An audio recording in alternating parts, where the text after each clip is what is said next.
Il faut former ses enfants à la guerre avant de les former à la prière.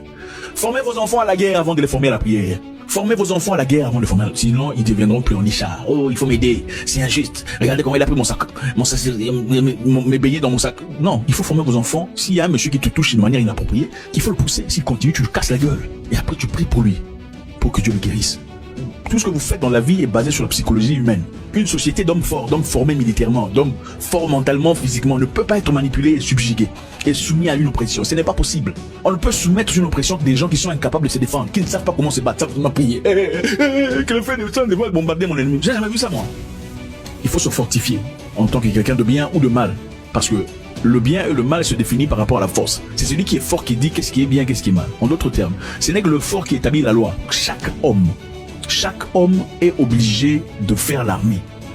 Tu ne peux pas avoir l'or, le diamant, l'uranium, l'étain et tout le bazar et avoir des hommes-femmes avec des gros ventres en train de remuer les fesses. C'est incroyable, c'est malade. C'est comme mettre un enfant devant la banque. Oui, un homme non entraîné, non préparé, qui espère que son voisin le défendra, c'est comme un enfant. Il n'y a pas de différence.